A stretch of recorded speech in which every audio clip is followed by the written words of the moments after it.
আসসালামু আলাইকুম। সোবানিয়া আলিয়া কামিল মাদ্রাসার অনলাইন ক্লাসে চতুর্থ শ্রেণীর শিক্ষার্থীদেরকে শুভেচ্ছা ও স্বাগতম জানাচ্ছি। আশা করছি তোমরা সবাই ভালো আছো এবং সুস্থ আছো। প্রিয় শিক্ষার্থীরা, আমরা আজকে অধ্যায় 3 নিয়ে, আমাদের বিজ্ঞান বইয়ের অধ্যায় 3 নিয়ে আলোচনা করব। আমাদের অধ্যায় 3-এর যে পাঠ আছে সেটির নাম হচ্ছে কি মাটি। দেখো প্রিয় শিক্ষার্থীরা, তোমরা তোমাদের বইয়ের সাথে মিলিয়ে দেখো। বলেছে যে পৃথিবীর উপরিভাগের নরম আবরণই হচ্ছে মাটি। তাহলে মাটি কি? মাটি হচ্ছে পৃথিবীর উপরিভাগের নরম আবরণ হয়ে হচ্ছে মাটি। এই মাটি হচ্ছে উদ্ভিদ ও প্রাণীর আবাসস্থল। উদ্ভিদ মাটিতে জন্মায়, প্রাণী উদ্ভিদকে খাদ্য হিসেবে গ্রহণ করে, মানুষ দৈনন্দিন জীবনে নানাভাবে মাটি ব্যবহার করে। প্রিয় শিক্ষার্থীরা, নিচের ছবিটি দেখো। এখানে মধ্যে দেয়া আছে যে মাটি আমাদের জীবনে কেন গুরুত্বপূর্ণ। মাটির ব্যবহার ছবিতে দেখো। কিসের মধ্যে আমরা মাটি ব্যবহার করছি, কোন কোন কাজে? এই যে ফসল ফলানোর কাজে আমরা মাটি ব্যবহার করছি। উদ্ভিদ যেমন শাকসবজি ফলাতে আমরা মাটি ব্যবহার করছি। তারপর ঘরবাড়ি নির্মাণ কাজে আমরা মাটি ব্যবহার করছি, এবং মাটি দিয়ে আবার ঘর তৈরির জন্য যে ইট ব্যবহার করা হয় সেই ইটটাকেও আমরা কি করছি, মাটি দিয়ে তৈরি করছি। তাহলে আমরা মাটির ব্যবহারটা জানলাম, আমরা বিভিন্ন কাজে মাটি ব্যবহার করছি। আবার মাটি কি কোন কোন কাজে ব্যবহার করছি? এই যে ঘরে বিভিন্ন সুন্দর সুন্দর শোপিস আছে মাটির তৈরি, তারপরে দেয়ালে ঝোলানোর জন্য আছে, সেগুলো কি মাটি দিয়ে তৈরি হয়। তাহলে চলো আমরা মাটির ব্যবহারটা দেখি। বলেছে যে মাটির ব্যবহার বহুবিধ। মানুষ বিভিন্ন কাজে মাটি ব্যবহার করে। কৃষিকাজে, প্রথমে কৃষিকাজে বিভিন্ন ধরনের উদ্ভিদ জন্মানোর জন্য মানুষ মাটি ব্যবহার করে থাকে। উদ্ভিদ মাটি থেকে প্রয়োজনীয় পানি ও পুষ্টি পায়। বেঁচে থাকার জন্য মানুষ মাটিতে ফসল ও সবজি উৎপাদন করে। গৃহ নির্মাণে বসবাসের জন্য মানুষ মাটির উপরে ঘরবাড়ি ও দালান কোঠা নির্মাণ করে। ইট বা কনক্রিটের মতো নির্মাণ সামগ্রী তৈরিতেও মাটি ব্যবহার করা হয়। মৃৎশিল্পে বিভিন্ন ধরনের মৃৎশিল্প তৈরিতে মাটি ব্যবহৃত, যেমন রান্নার হাঁড়ি পাতিল, ফুলদানি, বাটি ইত্যাদি। এছাড়া মাটি দিয়ে তৈরি বিভিন্ন ধরনের শিল্পকর্ম ঘর সাজানো এবং প্রদর্শনীতে ব্যবহৃত হয়। আবর্জনা ফেলার স্থান হিসেবে মানুষের বিভিন্ন কর্মকাণ্ডের ফলে প্রচুর পরিমাণে বর্জ্য উৎপন্ন হয়। এসব বর্জ্য মাটিতে ফেলা হয়। আবার কখনো কখনো নির্দিষ্ট স্থানে গর্ত করে বা ভাগাড়ে আবর্জনা ফেলে তা মাটি দিয়ে ঢেকে দেয়া হয়।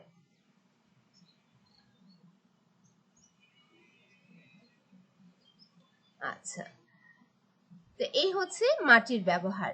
তাহলে শিক্ষার্থীরা, তোমাদের যদি প্রশ্ন করা হয় যে মাটি কি কি কাজে ব্যবহার করা হয়, তাহলে আশা করছি তোমরা এই প্রশ্নটি দিতে পারবে। তাহলে বলো দেখি আবার, যে মাটি কি কি কাজে ব্যবহার করা হয়? ফসল উৎপাদনের কাজে ব্যবহার করা হয়, গৃহ নির্মাণের জন্য মাটি ব্যবহার করা হয়, এবং ইট ও কংক্রিট তৈরিতে মাটি ব্যবহৃত হয়, মৃৎশিল্প তৈরিতে মাটি ব্যবহার করা হয়, এবং আবর্জনা ফেলার স্থান হিসেবেও মাটি ব্যবহার করা হচ্ছে। মাটির উর্বরতা বৃদ্ধি। এই যে মাটিকে আমরা ব্যবহার করছি বিভিন্ন কাজে, সবজি উৎপাদনে, ফসল উৎপাদনে ব্যবহার করছি, তো ভালো ফসল পাওয়ার জন্য আমাদের কি মাটির উর্বরতাটা বৃদ্ধি করতে হবে, তা না হলে ভালো ফসল পাওয়া যাবে না। তাহলে চলো কিভাবে আমরা মাটির উর্বরতা বৃদ্ধি করতে পারি সেটি দেখি। আমরা জেনেছি যে উদ্ভিদের বৃদ্ধির জন্য বায়ু, পানি ও সূর্যের আলো প্রয়োজন। তার প্রিয় শিক্ষার্থীরা, উদ্ভিদের বৃদ্ধির জন্য কি কি প্রয়োজন? উদ্ভিদের বৃদ্ধির জন্য বায়ু, পানি ও সূর্যের আলো প্রয়োজন। উদ্ভিদের ভালো বৃদ্ধির জন্য আর কি কি প্রয়োজন? এগুলো দিলে তো অবশ্যই উদ্ভিদ বেড়ে উঠবে, কিন্তু আরো ভালো বৃদ্ধির জন্য, ভালো ফসল পাওয়ার জন্য, ভালো ফলন পাওয়ার জন্য আমরা মাটিতে আর কি কি দিতে পারি? দেখো নিচে একটি ছবি দিয়েছে। এই ছবিতে দেখা যাচ্ছে যে সার দেওয়া হচ্ছে, উপাদান হচ্ছে কি সার, আর একটি গাছের মধ্যে সার দেওয়া হয়েছে এবং আরেকটি গাছে সার দেওয়া হয়নি। তাহলে কয়েক সপ্তাহ পর আমরা কি দেখতে পাবো? এখানে সূর্যের আলো আছে, পানি আছে, সবই আছে। তার সাথে গাছ দুটিতে, দুটি টবে দুটি গাছে একটিতে সার দিয়েছে এবং একটিতে সার দেয়নি। তাহলে এদের মধ্যে কি পার্থক্য দেখা যাবে প্রিয় শিক্ষার্থীরা? দেখো, বলেছে আমরা দেখতে পেলাম যে মাটিতে সার দেওয়া হয়েছে সেই মাটিতে গাছের বৃদ্ধি ভালো হয়েছে। অর্থাৎ সার দেওয়া মাটির গাছটি ভালোভাবে বৃদ্ধি পেয়েছে। হ্যাঁ, তার মানে সারের মধ্যে মাটির পুষ্টিগুণ আছে। উদ্ভিদের বৃদ্ধি এবং সতেজতার জন্য পুষ্টি উপাদান প্রয়োজন। উদ্ভিদের ভালো বৃদ্ধির জন্য প্রয়োজনীয় পুষ্টি উপাদানগুলো সারে পাওয়া যায়। যে মাটিতে উদ্ভিদের প্রয়োজনীয় পুষ্টি উপাদান বেশি থাকে সেই মাটি বেশি উর্বর। অর্থাৎ মাটিতে পুষ্টি উপাদান যদি বেশি থাকে তাহলে সেই মাটিটাই উর্বর হয় বেশি। মাটির উর্বরতা হচ্ছে মাটির ফসল উৎপাদনের ক্ষমতা। তাহলে প্রিয় শিক্ষার্থী, তোমাদের যদি প্রশ্ন করা হয় মাটির উর্বরতা কি, তাহলে উত্তর কি? মাটির উর্বরতা হচ্ছে মাটির ফসল উৎপাদনের ক্ষমতা। আচ্ছা, কিভাবে মাটির উর্বরতা বৃদ্ধি করা যায় তার কিছু ধারণা আমরা নিচে থেকে পাচ্ছি। দেখো, বলেছে ১, সার উৎপাদন, অর্থাৎ কিভাবে মাটি ভালো থাকে। সার ব্যবহার, ফসল উৎপাদনের জন্য কৃষক মাটিতে সার প্রয়োগ করে। সার মাটির হ্রাসকৃত বা হারানো পুষ্টি উপাদান ফিরে পেতে সাহায্য করে। সার দুই প্রকার, জৈব ও অজৈব সার। অর্থাৎ সার দুই ধরনের, একটি হচ্ছে জৈব সার, একটি হচ্ছে অজৈব সার। গোবর ও কম্পোস্ট জৈব সার, ইউরিয়া ও টিএসপি অজৈব সার। তাহলে তোমাদেরকে যদি বলা হয় দুটি জৈব সার এবং দুটি অজৈব সারের নাম লিখো, তাহলে তোমরা কি লিখবে?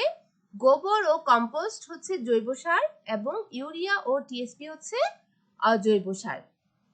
ছোট প্রশ্ন হিসেবে যেটা টিক চিহ্ন দেওয়ার, যে সার কত প্রকার? সার দুই প্রকার। আচ্ছা, এই সার দিয়ে তো আমরা মাটির পুষ্টি গুণাগুণ পাই। আরেকটি হচ্ছে ফসল আবর্তন। প্রিয় শিক্ষার্থীরা, ফসল আবর্তন কি? ফসল আবর্তন হচ্ছে যদি একই জমিতে একই ফসল বছরের পর বছর চাষ করা হয় তাহলে ফসল মাটির কিছু পুষ্টি উপাদান ব্যবহার করে নিঃশেষ করে ফেলে। অর্থাৎ সারগুলো বছরের পর বছর ব্যবহার করতে করতে ফসলের মধ্যে যে পুষ্টিগুণটা থাকে সেই পুষ্টিগুণটা ওই গাছই ওই উদ্ভিদে কি করে? গ্রহণ করে ফেলে। ফলে মাটির পুষ্টিগুণ কমে যায়। একই গাছ যদি আমি প্রতি বছর লাগাই একই ফসল, তাই জমিতে পর্যায়ক্রমে বিভিন্ন ফসল চাষ করে অর্থাৎ ফসল আবর্তন করে মাটির উর্বরতা বজায় রাখা যায়। যেমন আচ্ছা, আগে পড়ে নি আবার, শিম জাতীয় উদ্ভিদ চাষের ফলে মাটি তার হারানো পুষ্টি উপাদান ফিরে পায়। আচ্ছা, প্রথমে যদি আমি একবার ধান করি, দেখো এখানে ছবি দিয়ে দিয়েছে। প্রথমে গাজরের চাষ করা হলো, এরপরে শিম চাষ করা হলো, এরপর বাঁধাকপি। শিম গাছের নিচে দেখবে ছোট ছোট কতগুলো দানা দানার মতো থাকে শিকড়ে, সেগুলোতে প্রচুর পরিমাণে নাইট্রোজেন জমা থাকে। গাছের জন্য নাইট্রোজেনটা খুবই ভালো। তাহলে গাজরের পর যদি শিম গাছ লাগানো হয়, শিমের পর যদি আবার বাঁধাকপি লাগানো হয়, তাহলে দেখা যায় কি মাটিতে পুষ্টিগুণটা সম পরিমাণে থাকে। এর ফলে প্রচুর ফসল উৎপন্ন হয়। এরপর বাঁধাকপির পরে পুনরায় গাজরের পর আবার শিম, এই যে একটির পর একটি এভাবে রোটেশনালি চলতে থাকে, এটাকেই বলা হচ্ছে ফসল আবর্তন। বলেছে ফসল আবর্তনের মাধ্যমে হারানো পুষ্টি উপাদান পুনরায় মাটিতে ফিরে আসে। আচ্ছা, প্রিয় শিক্ষার্থীরা, এরপর দেখো আছে হচ্ছে মাটি দূষণ। মাটি দূষণ কি? বলছে মাটির দূষণ হচ্ছে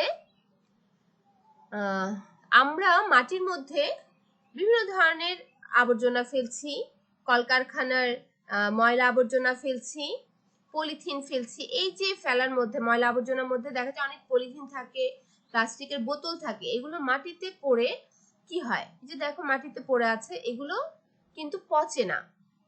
মাটি অন্যান্য জিনিসপত্র যেমন শাকসবজির ডালপালা ফেলে রাখো তুমি, সেটা পচে যাবে, মাছ মাংস ফেলে রাখো সেটা পচে যাবে, কিন্তু প্লাস্টিকের কোনো জিনিসই কিন্তু মাটিতে পচে না, এটা মাটিতে জমে থাকে। তুমি 1000 বছর পরেও যদি ওই জায়গাটা খুঁড়ে দেখো, একটা মাটির জায়গা, সেখানে যদি কোনো পলিথিন থাকে, সেটা 1000 বছর পরেও তুমি সেই পলিথিনটা পাবে, ওই পলিথিনটা পচে না।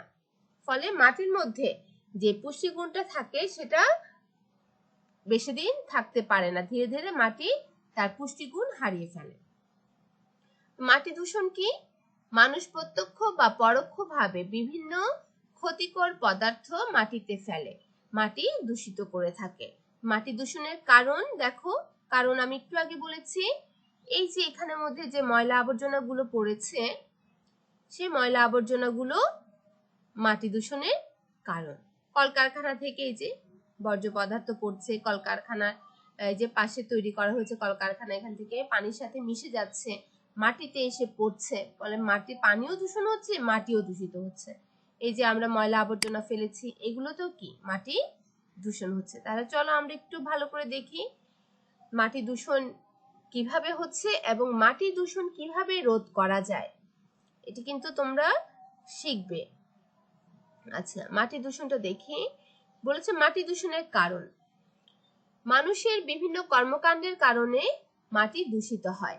উদাহরণ হিসেবে বলা যায়, যেখানে সেখানে আবর্জনা যেমন চিপসের প্যাকেট ও গৃহস্থালী বর্জ্য ইত্যাদি ফেলা, কৃষিকাজে কীটনাশক ও আগাছানাশক ব্যবহার করা এবং শিল্প কারখানার তেল ও বিভিন্ন ক্ষতিকর পদার্থ মাটিতে ফেলা, এই তিনটি কারণে মাটি সাধারণত দূষিত হয়ে থাকে। মাটি দূষণের ফলাফল কি? মাটি দূষণের ফলে কি হয়?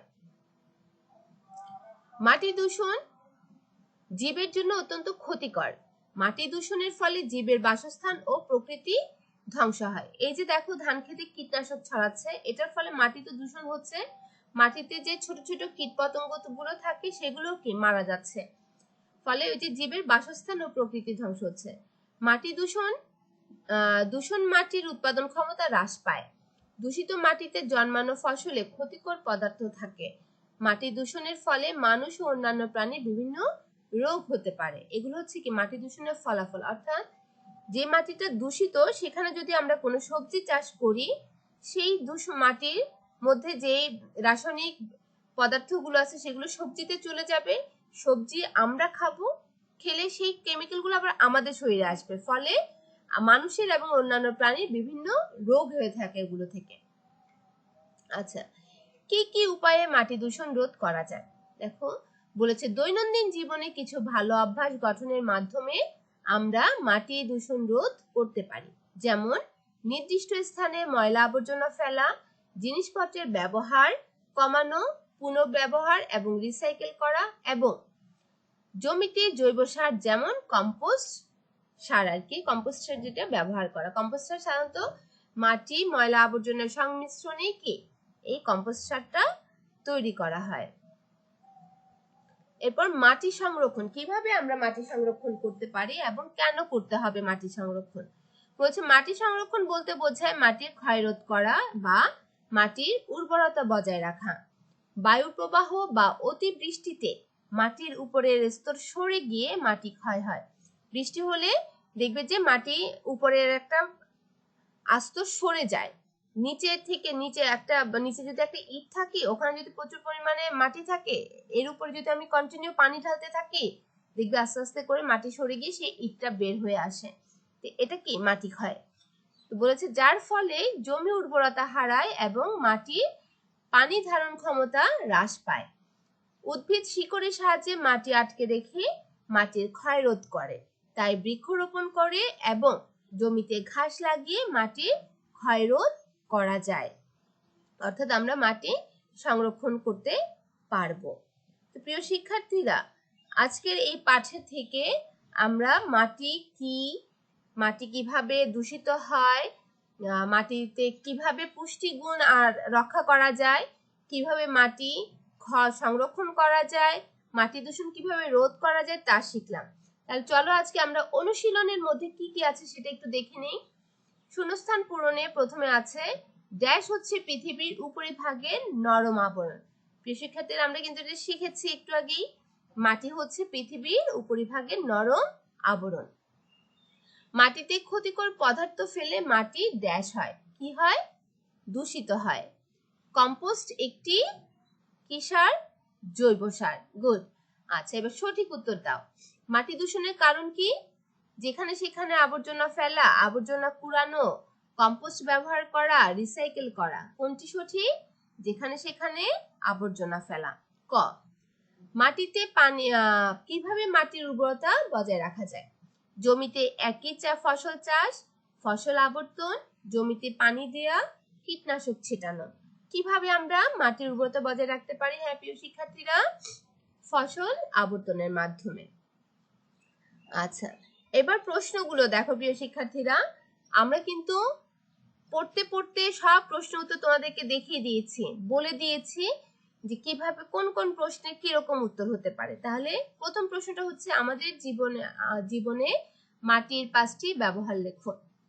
ওই যে বলেছি ফসল উৎপাদনে মাটি ব্যবহার করা হয়, মৃৎশিল্পে মাটি ব্যবহার করা হয়, এরপর আছে হচ্ছে বসবাসের জন্য মাটির উপর ঘর বাড়ি ও দালান কোঠা নির্মাণ করার জন্য মাটি ব্যবহার করা হয়, ইট বা কংক্রিট তৈরিতে মাটি ব্যবহার করা হয়, এবং ময়লা আবর্জনা ফেলার ভাগাড় হিসেবেও মাটি ব্যবহার করা হয়ে থাকে। উদ্ভিদের বৃদ্ধির জন্য কি কি প্রয়োজন? আমরা পড়েছি প্রিয় শিক্ষার্থীরা, উদ্ভিদের বৃদ্ধির জন্য খাদ্য, পানি, আলো ও মাটি প্রয়োজন, অর্থাৎ পুষ্টি। এখানে খাদ্য বলতে পুষ্টিটাকে বোঝানো হচ্ছে। আচ্ছা, মাটির উর্বরতা বজায় রাখার উপায় কি? আমরা কিভাবে মাটির উর্বরতা বজায় রাখতে পারি? প্রথমত হচ্ছে মাটির উর্বরতা বজায় রাখার জন্য আমাদেরকে অবশ্যই মাটিতে নিয়মিত সার ব্যবহার করতে হবে। জমিতে একই ফসল বারবার চাষ না করে পর্যায়ক্রমে বিভিন্ন ফসল চাষ করা এবং শিম জাতীয় উদ্ভিদের চাষ বেশি করা। আচ্ছা, কিভাবে? এরপর হচ্ছে বর্ণনামূলক প্রশ্ন, কিভাবে আমরা মাটি দূষণ রোধ করতে পারি? তো শিক্ষার্থীরা, আমরা কিন্তু দেখিয়েছি যে কিভাবে মাটি দূষণ রোধ করা যায়। আমাদের যে পয়েন্টটা আছে এখানে, সেই পয়েন্টটা তোমরা পুরোপুরি লিখে দিলে মাটি দূষণ রোধটা হয়ে যাবে। এই যে কিভাবে মাটি দূষণ রোধ করা যায়, এটা সম্পূর্ণটাই হচ্ছে 1 নাম্বার, বড় 1 নাম্বার প্রশ্নের উত্তর এটা। ঠিক আছে?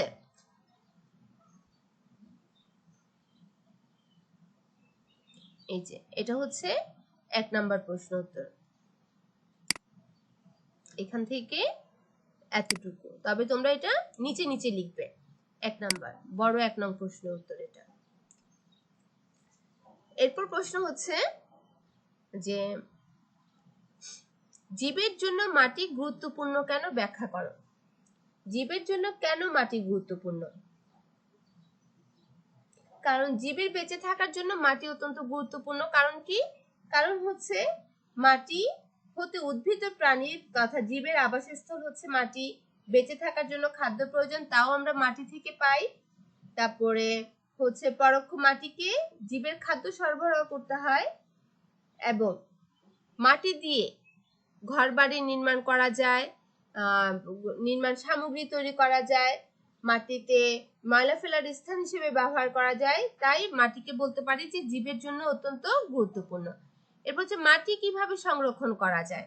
এই যে এখানে যে প্রশ্নের উত্তরটা আছে যে মাটি সংরক্ষণ, এটা হচ্ছে 3 নাম্বার প্রশ্নের উত্তর। 3, বড় 3 নং প্রশ্ন উত্তর এটা। ঠিক আছে? তো এভাবেই আমরা এই প্রশ্ন উত্তরগুলো লিখে ফেলব। আচ্ছা, এরপর হচ্ছে 5 নাম্বারটা দেখো যে বাম পাশের বাকাংশের সাথে ডান পাশের বাকাংশ মিল করো। মাটি দূষণের কারণ কোনটি হবে? যেখানে সেখানে আবর্জনা ফেলা, এটার সাথে এটার মিল হবে। একটি লাইনে লিখবে তোমরা। মাটি দূষণ রোধ কোনটি? নির্দিষ্ট স্থানে আবর্জনা ফেলা।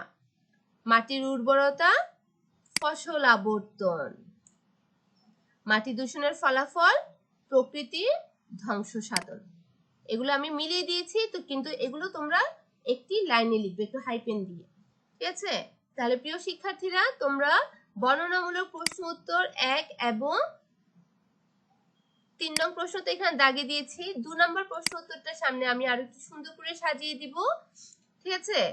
কিন্তু এই যে সংক্ষিপ্ত প্রশ্ন উত্তর 1, 2, 3 এগুলো তোমরা শিখে ফেলবে। যদি কোনোটাতে সমস্যা থাকে তাহলে আমাকে অবশ্যই জানাবে।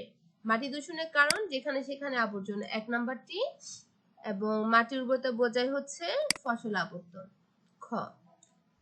তোমরা এগুলো শিখে ফেলবে, ঠিক আছে? তাহলে প্রিয় শিক্ষার্থীরা, আজকের মতো এখানেই শেষ করছি। তোমরা ভালো থেকো এবং সুস্থ থেকো। আল্লাহ হাফেজ।